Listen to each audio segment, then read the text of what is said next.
जय श्री कृष्णा। राधे राधे जी। आपके अपने चैनल राधे श्याम में आपका बहुत बहुत स्वागत है। भगवान श्री कृष्ण और श्रीमती राधा रानी की कृपा सदैव आपके ऊपर बनी रहे। और दोस्तों, बैसाख माह के कृष्ण पक्ष को बरुथनी एकादशी कहते हैं। मान्यता है जो भी इस दिन व्रत धारण करता है उसे मोह और माया से मुक्ति मिल जाती है, साथ ही मानसिक शांति भी मिलती है और जीवन में सुख समृद्धि और सफलता की भी प्राप्ति होती है। इस दिन भगवान विष्णु को प्रसन्न करने के लिए, उनकी कृपा की प्राप्ति के लिए पूरे विधि विधान से भक्त व्रत धारण करते हैं, या कई भक्त हैं जो व्रत नहीं भी धारण कर पाते किसी भी कारणवश, तो वो भी पूरे विधि विधान से भगवान श्री हरि विष्णु की पूजा अर्चना करते हैं, प्रार्थना करते हैं, मंत्रों का जप करते हैं। तो भगवान श्री हरि की कृपा माता लक्ष्मी के सहित उनके ऊपर सदा सर्वदा बनी रहती है, क्योंकि यह एकादशी बहुत ही श्रेष्ठ मानी गई है। तो दोस्तों, जैसे कि आप सभी जानते हैं कि बैसाख का महीना श्री हरि विष्णु को ही समर्पित है और इस महीने में बहुत से भक्त ऐसे हैं कि पूरे महीने व्रत रखते हैं। यदि आप पूरे महीने व्रत नहीं रखते, किसी भी कारणवश नहीं रख पाते हैं, तो आप कम से कम दोनों पक्ष एकादशी का व्रत रख सकते हैं, प्रदोष का व्रत रख सकते हैं दोनों पक्ष का, और आप अक्षय तृतीया का भी व्रत रख सकते हैं, पूर्णिमा का व्रत रख सकते हैं। तो इस मुख्य तिथि पर आप हो सके तो जरूर व्रत रखें। तो आज की वीडियो में आप जानेंगे बैसाख माह की बरुथनी एकादशी कब है, एकादशी तिथि कब प्रारंभ हो रही है और कब समाप्त हो रही है, व्रत आपको कब धारण करना है और पारण का यानी व्रत कब खोलना है, शुभ मुहूर्त क्या है, और इस व्रत का संपूर्ण फल हमें प्राप्त हो और जिस भी मनोकामना से हम श्री हरि विष्णु की यह पूजा कर रहे हैं, हमारी वो मनोकामना पूर्ण हो, इसके लिए विशेष क्या करना चाहिए, संपूर्ण जानकारी आपको आज मैं इस वीडियो में शेयर करने जा रही हूँ। तो वीडियो बहुत ही महत्वपूर्ण है, पूरा जरूर देख लीजिए और वीडियो अच्छी लगे तो लाइक भी जरूर कीजिए, क्योंकि आपके लाइक्स और आपके कमेंट मेरे लिए बहुत महत्वपूर्ण होते हैं, क्योंकि यही एकमात्र जरिया है जिनसे मुझे पता चलता है कि आपको ये वीडियो अच्छी लगती हैं और आपके लिए उपयोगी हैं। तो अगर आपको वीडियो अच्छी लगे तो लाइक तो जरूर कीजिए। पद्म पुराण और विष्णु पुराण में बरुथनी एकादशी व्रत के महत्व के बारे में वर्णन किया गया है। कहा जाता है बैसाख मास की बरुथनी एकादशी व्रत करने से भगवान विष्णु प्रसन्न हो जाते हैं और जो व्यक्ति सच्चे मन से व्रत धारण करता है, भगवान विष्णु उसकी सभी मनोकामनाओं को पूरी करते हैं। इसके अलावा शास्त्रों के अनुसार उसके मोक्ष के सारे द्वार खुल जाते हैं। तो इसलिए बैसाख महीने की कृष्ण पक्ष की यह एकादशी बरुथनी एकादशी बहुत ही महत्वपूर्ण है। तो इस एकादशी का व्रत जरूर धारण करना चाहिए।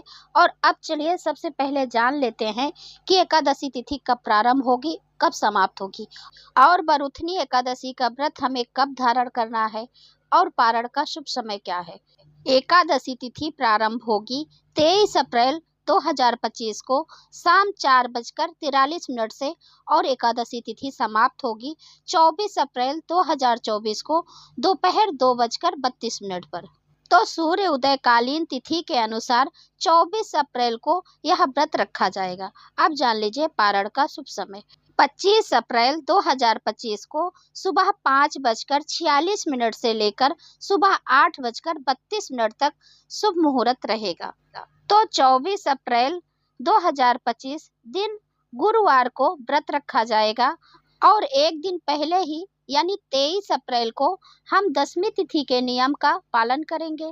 जैसे कि दशमी तिथि को शुद्ध और सात्विक भोजन लेना चाहिए, शाम को अन्न और नमक का सेवन नहीं करना चाहिए, यानी सूर्यास्त के बाद अन्न और नमक का सेवन नहीं करना चाहिए, और भूमि पर शयन करना चाहिए और ब्रह्मचर्य का पूर्ण रूप से पालन करना चाहिए। और फिर एकादशी को यानी कि 24 अप्रैल 2025 को प्रातः काल जल्दी उठेंगे और उठकर नित्य कर्मों से निवृत्त होकर स्नान करेंगे। आज के दिन गंगा में स्नान करना, किसी पवित्र नदी में स्नान करना सर्वश्रेष्ठ होता है, और यदि ये संभव नहीं है तो घर में गंगा जल मिश्रित जल से स्नान कर सकते हैं। इसके बाद साफ स्वच्छ वस्त्र धारण करके सूर्य देव को जल देना चाहिए। फिर अपने घर के मंदिर में श्री हरि विष्णु जी के सामने शुद्ध देसी घी का दीपक जलाकर संकल्प ले लीजिए कि आप आज एकादशी का व्रत धारण कर रहे हैं। अगर आपकी कोई मनोकामना है तो मनोकामना के साथ संकल्प कर लीजिए, और यदि मनोकामना नहीं है तो निष्काम भाव से भी आप संकल्प कर सकते हैं कि हे प्रभु, हम आपकी प्रसन्नता के लिए यह व्रत कर रहे हैं। फिर संकल्प के बाद आपका व्रत प्रारंभ हो जाता है। फिर आप विधि विधान से भगवान श्री हरि विष्णु की पूजा कीजिए, और इस एकादशी में भगवान श्री हरि विष्णु के साथ माता लक्ष्मी की भी विधि विधान से पूजा की जाती है। पूजा करने के बाद मंत्रों का जप कर लीजिए, आरती कर लीजिए, और फिर यदि आप इस दिन व्रत धारण किए हैं तो व्रत कीजिए, नहीं तो शुद्ध और सात्विक भोजन भी आप कर सकते हैं बिना लहसुन प्याज का।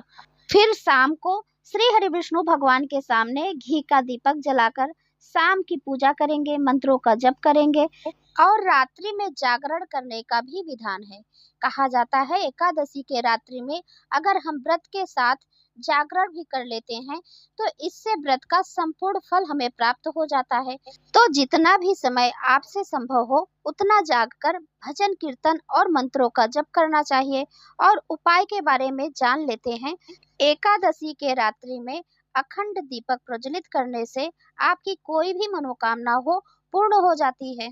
यदि आप व्रत हैं तो भी यह कर सकते हैं, नहीं है तो भी यह कर सकते हैं। तो एकादशी व्रत का पारण किया जाता है द्वादशी में। तो द्वादशी को आप प्रातः काल में उठकर नित्य कर्मों से निवृत्त होकर स्नान आदि कर लीजिए। फिर श्री हरि भगवान विष्णु की पूजा विधि विधान से करने के बाद आप शुद्ध और सात्विक भोजन बनाकर भगवान को भोग लगाएं। फिर इसके बाद ब्राह्मण को घर बुलाकर भोजन करवा दीजिए, और इसके बाद आप भी भोजन कर लीजिए। और यदि आप ब्राह्मण को भोजन नहीं करवा सकते हैं तो भोजन के निमित्त कच्ची सामग्री निकाल सकते हैं, और इसके साथ ही दक्षिणा में कुछ पैसे और अपनी इच्छा के अनुसार और भी कुछ दान करना चाहते हैं तो सारी सामग्री निकालने के बाद आप भी अपना व्रत खोल सकते हैं। और व्रत का शुभ समय हमने बता दिया है। तो दोस्तों, ये थी आज की वीडियो। उम्मीद करती हूँ कि आज की वीडियो आपको अच्छी लगी होगी। तो वीडियो अच्छी लगी हो तो लाइक कीजिए, शेयर कीजिए, और चैनल को भी सब्सक्राइब जरूर करें। अब मैं मिलती हूँ अगले वीडियो में। तब तक के लिए नमस्कार, और वीडियो देखने के लिए बहुत बहुत धन्यवाद। राधे राधे।